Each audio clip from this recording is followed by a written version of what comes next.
हाय friends, Swati KP. व्लॉग्समध्ये तुम्हा सर्वांचं स्वागत. आजच्या 25 प्रश्नांना सुरुवात करतो आहे आपण. पहिला प्रश्न पहा.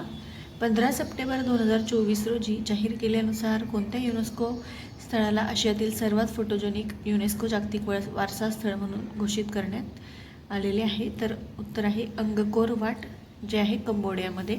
पुढचं आहे 1857च्या उठावाला सुरुवात झाल्यानंतर महाराष्ट्रातील खानदेश प्रदेशातील भिल्ल समाजाकडून सेंधवा घाटाच्या खजिन्याची लूट कोणत्या दिवशी करण्यात आली होती? तर 17 नोव्हेंबर 1857ला. पुढचा आहे कोणत्या वर्षी नगरपालिका प्रशासनातील अर्थसंकल्पीय सुधारणांवरील समितीची नियुक्ती करण्यात आली होती? 1974ला. पुढचा आहे महाराष्ट्रातील शेतीसाठीच्या व्हिजन डॉक्युमेंट 2030 नुसार 2030पर्यंत तृणधान्य उत्पादनात किती सुधारणा करण्याचे लक्ष्य आहे? तर 1.650 kg पर हेक्टर. नेक्स्ट आहे कृषी जनगणनेनुसार महाराष्ट्र राज्यातील कार्यरत मालकीचा सरासरी आकार किती आहे? 1.34 हेक्टर. पुढचा आहे बालविवाह प्रतिबंधक कायदा 2006च्या अंतर्गत बालविवाह करणाऱ्या, आयोजित करणाऱ्या किंवा निर्देशित करणाऱ्या व्यक्तीला कोणती शिक्षा दिली जाते? तर जास्तीत जास्त 2 वर्षाचा तुरुंगवास आणि दंडाची तरतूद आहे. नेक्स्ट आहे 1956च्या अनैतिक व्यापार प्रतिबंध कायद्यानुसार सुधारणात्मक संस्थेचा अर्थ काय आहे? तर सुधारणेची आवश्यकता असलेल्या लोकांना ताब्यात घेतले जाऊ शकते. पुढचा आहे महाराष्ट्र लोकसेवा हक्क कायद्याअंतर्गत सार्वजनिक सेवा पुरवण्यात आलेल्या अपयशाची स्वतःहून दखल घेणे कोणाचे कार्य आहे? तर महाराष्ट्र लोकसेवा हक्क आयोगाचं हे कार्य आहे. पुढचं आहे वक्फ विधेयकाच्या बाजूने मतदान करणाऱ्या लोकसभेतील सदस्यांची संख्या किती होती? तर 288 एवढी होती.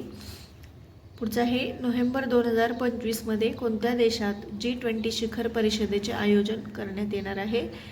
तर दक्षिण आफ्रिकेमध्ये करण्यात येणार आहे आणि आफ्रिका खंडामध्ये हे पहिलंच शिखर संमेलन आहे G20चं. ओके. पुढचं आहे आग्रा येथील कोणत्या मुघल स्मारकाला बेबी ताज असे टोपणनाव आहे? तर इतिमाद उद दौलाची कबर या स्मारकाला बेबी ताज असे नाव आहे. पुढचा प्रश्न आहे 2025मध्ये प्रकाशित झालेल्या ग्रेट ईस्टर्न हॉटेल या पुस्तकाचे लेखक कोण आहेत? तर रुचिर जोशी. नेक्स्ट आहे 1974 ते 1979 या पंचवार्षिक योजनेदरम्यान कोणत्या जागतिक घटनेने आर्थिक संकटात महत्त्वपूर्ण योगदान दिले?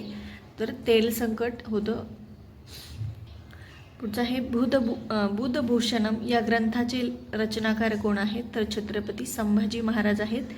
आणि या ग्रंथामध्ये त्यांनी आपलं शिवाजी महाराजांचा राज्याभिषेक सोहळा जो होता त्याचं वर्णन केलेलं आहे बुधभूषणम या ग्रंथामध्ये.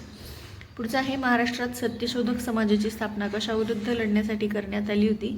तर धार्मिक कर्मठता आणि जातीय भेदभाव दूर करण्यासाठी या विरुद्ध लढण्यासाठी सत्यशोधक समाजाची स्थापना ही 24 सप्टेंबर 1873ला महात्मा ज्योतिबा फुले यांनी केली होती. पुढचा प्रश्न आहे कोणत्या देशाच्या शास्त्रज्ञांनी अलीकडेच प्लास्टिक खाणारी बुरशी सागरी प्रदूषणाचा संभाव्य उपाय म्हणून शोधून काढली आहे? तर जर्मनी. पुढचं आहे लॉंग रेंज ग्लायड बॉम्ब गौरव बॉम्बचं नाव काय आहे? गौरव. तर कोणत्या संस्थेनं हा बॉम्ब विकसित केला आहे? तर DRDOने. पुढचा प्रश्न आहे चंद्राला पृथ्वीभोवती एक फेरी पूर्ण करण्यासाठी किती दिवस लागतात? तर 27.33 दिवस. पुढचा आहे कोणत्या सागराचा तळ उचलला गेल्याने हिमालय व अल्प्स हे घडीचे पर्वत तयार झाले? तर आपल्या सर्वांना माहिती आहे टेथिस समुद्र. पुढचा प्रश्न आहे लंडनमध्ये ईस्ट इंडिया असोसिएशनची स्थापना कोणी केली होती? तर दादाबाई नौरोजी यांनी. रायगड जिल्ह्यातील निजामपूर गावचे नाव बदलून काय ठेवण्यात आले आहे? तर रायगड जिल्ह्यामध्ये रायगडाच्या पायथ्याशी असलेलं गाव आहे हे निजामपूर गाव आणि त्याचं नाव नुकतंच बदलण्यात आलेलं आहे आणि काय ठेवलेलं आहे? रायगडवाडी असं नाव ठेवण्यात आलेलं आहे. पुढचं आहे भारतातील पहिला काचेचा पूल कोणता? तर कुठे आहे हा? तामिळनाडू राज्यामध्ये आहे. आणि आपल्या महाराष्ट्रातील सुद्धा पहिला काचेचा पूल आहे तो कुठे आहे? सिंधुदुर्ग या जिल्ह्यामध्ये आहे.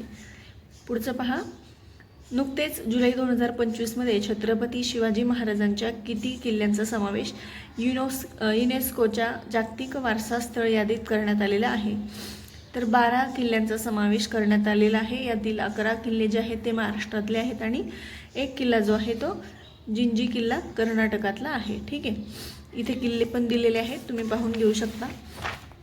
पुढचा प्रश्न आहे, ICCचे नवे CEO म्हणून कोणाची निवड करण्यात आलेली आहे? तर संजोग गुप्ता यांची निवड करण्यात आलेली आहे ICCचे नवे CEO. पुढचे आणि आजच्या व्हिडिओतला शेवटचा प्रश्न आहे, भारतीय नौदलातील पहिल्या महिला फायटर कोण बनल्या आहेत? तर भारतीय नौदलाच्या पहिल्या महिला फायटर कोण बनलेले आहेत? आस्था पुनिया.